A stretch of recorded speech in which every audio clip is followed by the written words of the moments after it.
Hello, good morning. It is February 3rd. I just realized it's my sister's birthday today, so I'm going to have to wish her a happy birthday. So what we're looking at here on the S&P, from obviously this is all the tariff headline news that came out over the weekend. There is obviously a lot of fear about that. How low can this go? And well, that answer, it can always go lower.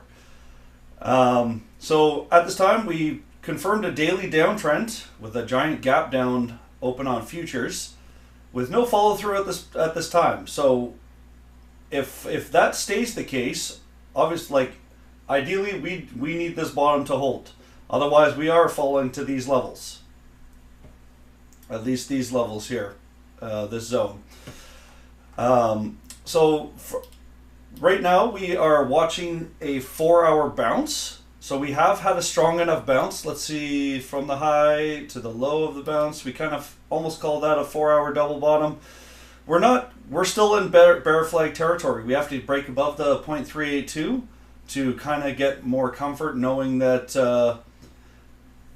that this isn't a bear flag and it's a stronger trend than we think it is. Right now we have a 4-hour kind of tweezer top, so this could be a bad look.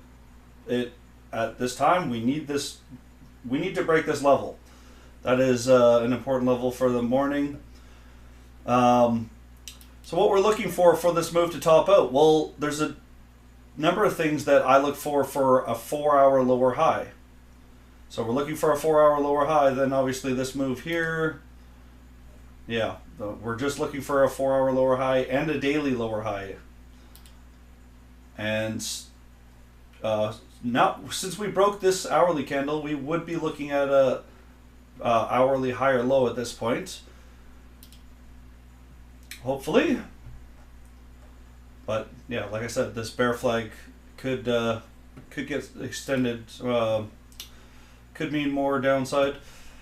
But yeah, okay, so what I'm looking for the 4-hour to top out. Well, one sign that the 4-hour might be topping out is the 15-minute trend change to the downside. So that could be, and it doesn't always mean that the 4-hour is topping out. That just drastically increases the odds. If you lose the 15-minute uptrend, that a 4-hour top is being put in. Or a 15-minute overbought could also signify a 4-hour lower high, but that would, and if it does, if the 15-minute overbought ends up marking the top and we break the 4-hour trend down, we continue our 4-hour downtrend. So say we get to 15-minute overbought, say it's at the 4-hour exponential moving average, and then from there the bears take over and start bringing it down. Well, if 15-minute overbought signifies a 4-hour lower high, that means we are in an extreme downtrend. And if the bears are buying those overbought time frames, then it increases odds that we are going to see continuation. So that's what you need to be looking out for. Does 15-minute overbought get bought up by the bears or sold off from the bears, and we see more downside? Or do we see a V-shaped recovery? But the main thing, we need to get past this 0.382 level. And that will be the case for all the sectors. So around 6,016-ish for futures, or 600, I'm not sure where, SPY. No, SPY actually hasn't even broke this daily officially. It hasn't officially broken this daily downtrend, just the futures has. But obviously the futures is the 24-hour data, it's the most important. So going down the rest, the NASDAQ, which was the weakest last week, somehow is not, well, actually the NASDAQ's doing better than the S&P. It did not break this low. So we still have this equilibrium we're talking about.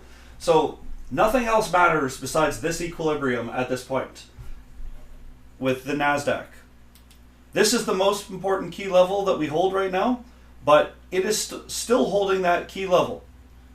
So the Nasdaq, without the Nasdaq dumping, if it doesn't dump, then the S&P is less likely to dump, and then so on.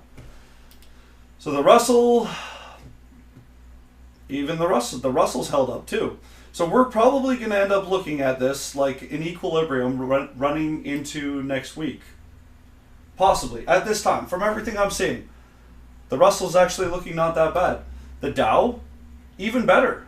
The Dow, we're still holding this daily bull flag. So not everything is bad. Oh, sorry, got an alarm. Not everything is bad. So yeah, the Dow names, the financial, healthcare, Dow names are looking the best overall. Healthcare, consumer, just figure out what's all in the Dow and figure out what is lifting the Dow up. But they are poised the best for continuation even. Like, we're still talking about continuation with the Dow and into this next bull run. So that should be your focus, Dow names. And that's all I have to say on that. Semiconductors, futures opened last night for the semiconductors, and we were gapping down.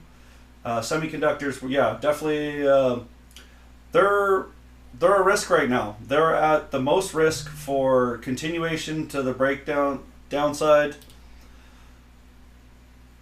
Obviously, they had the weakest bounce overall. So this zone, we need this to hold, or we are seeing, I've been pounding the table on this one for a while, that these names are at the most risk right now, just position-wise. They are at the biggest risk for more downside. XLV, healthcare, we're seeing continuation. Oh, well, sorry, pre-market, we're a bit down. We're opening close to the 8 exponential moving average on the daily. And yeah, for the financial sector made all-time highs last week and is now pulling back a bit. This could be a buying opportunity where we will find out what happens. All my other names, absolute, yeah. I'm thankful I sold most of my positions last week. I knew the over weekend news probably wasn't going to look the best anyways, but thankfully I got in all my risk-free positions anyways. As far as semiconductors go, NVIDIA is probably the weakest. AMD is 2. AMD is 2. Like I've been harping on AMD. AMD just is the dog of the sector, while SMCI is too. AVGO, lots of room for a daily high or low. So if you're playing, AVGO looks better. Apple, we're just looking for a daily high or low. So with extreme volatility, expect equilibriums to play from them. That's kind of what I'm getting across here. Palantir hit new all-time highs on Friday. A little bit might see, no, we're right at this point, we're opening up at the low of Friday. We might see some daily consolidation here. Amazon was, oh, we're gapping down near daily support here, this level here. So hopefully we can hold that and continue this equilibrium out sideways. RGTI opening up in the middle of yesterday's or Friday's range. So I would, if that's the case, expect an inside bar because it is quite a big range. But yeah, I would be playing off the support or the low of Friday as a support. If you lose that, then we're looking at this low here. The crypto names, I'm gonna go over those quickly actually because they're the most affected by this. XRP. Actually, I'll go Bitcoin first. So Bitcoin, we might be looking at an equilibrium here. We might end up seeing support down on this lower trend line because I'm kind of seeing a broadening wedge here. So we'll see where this daily bottoms out, but I mean, you should be expecting a daily lower high on the way back up than this peak here. 106,447,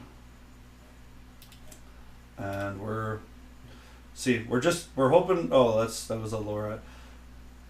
Have this broadening wedge on lookout. So, but we are bouncing pretty good so far in the early morning trading. Bitcoin dominance. That's another thing I wanted to point out. As long as Bitcoin is dominating, altcoins are not, and obviously, from this that flash crash there, Bitcoin, people put their money into the safe coins. It looks like there's a lot of profit taking and money rotating back into those altcoins, so that could be something. But we're still looking for a monthly lower high than here. So we're it's in a monthly uptrend. It's going to take a lot for that to change to the downside. One step at a time. You have to lose the daily uptrends, but this could be putting in a good top, and could be triggering an altcoin show here. So XRP, huge flush. Yeah, like I was looking at this as an inverse head and shoulders, but this absolutely dumped over the weekend. We lost the 50, almost shot down to the 200. We hit 4-hour oversold. We almost hit daily oversold, and that was the first. That would have been the. Actually, we did hit daily oversold, and that's the first daily oversold since new all-time highs. So, it got bought up, and we could. That could be this low. Could have been an extremely good buy. We need to change. The hourly trends changed. Yeah, we're on an hourly uptrend. What I would be looking at for crypto. Okay, so we haven't officially bounced yet on the 4-hour. So the important thing is we are looking for a 4-hour lower high on crypto, because you can see this is just kind of a flush down. And here's a pivot here. There's some resistance up here. But we are still looking for a 4-hour lower high than 295.63. Bitcoin. Oh, Bitcoin did actually get its 4-hour bounce. Yeah, we're looking for a 4-hour lower high than 102.754. So we're still bear flagging on the 4-hour. That's going to be probably a common thing. Ethereum hasn't got its 4-hour bounce yet. What did we wake off of? Yeah, we waked off this way back here.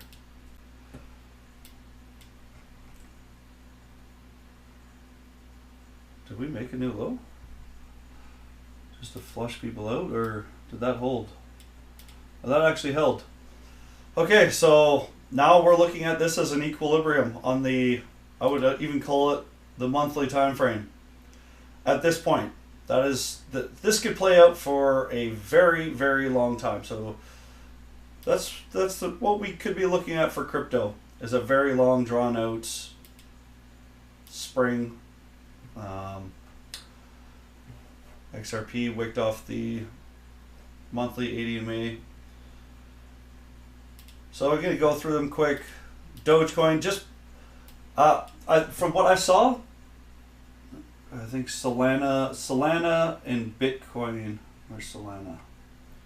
Hold on. I wanted to today's crypto names. Solana only down 2.4%. Sui. So these names are probably the best names out there. The ones with the. Okay, so Sui, we wicked off this previous all-time high, and a very strong bounce right now, getting above the 200, back above the 200 moving average. So this was I didn't see this happen. I was sleeping, or this was after I did my video yesterday. But yeah, we liquidated a lot of people. See, even broke Caspa. We even broke this level here. That's crazy. So we still have this head and shoulders that's broken bare on Caspa. But it looks like we're holding this. So that was just a quick flash crash. Well, now these are the most important levels to hold. The low of the dump there on pretty much all names. That's what I'm going to say. Solana. Now we're looking at Solana like this is a big head and shoulders. So we'll see where this right arm comes. Trump probably just, Trump's dead. Trump is in free fall. Don't know where the bottom's going to be. Looks like an hourly equilibrium. Play the break of that. Alpha flushed the low here. So yeah, you don't want to lose the low of this. I'm just going to say that across the boards, all the crypto, now that we've seen that flash dump, you do not want to see that low break. And you want to start to see hourly uptrends. If 5-minute or 15-minute overbought ends up being the top, and we start to see the 4-hour curl back down, you're in a strong downtrend, and obviously these altcoins, you were at the most risk. MOCHI, wow. MOCHI is green. Okay. Still not good overall, this name, but we may have seen, like I said, this name, we're only looking for a daily higher low than this level right here. We got support. I was saying actually that yesterday. We were looking at possible support coming from this previous all-time high, which it did, which is the 50 EMA2. So don't lose this low. Don't lose this low now. I'm just going to keep saying that. Hopefully, MOCHI, this could see a run too. But yeah, as we bounce, we're just looking for a lower high on the daily than right here, where it pivoted. So expect a lower high. I mean, that's quite a move just for a bounce. Like, I mean, from the low, that's 175% or 180% just to reach the peak, like the high of the last peak, like here. And yeah, so that's what I'm looking at across the boards. All right, have a safe trading day, and I'll see you tonight for the recap.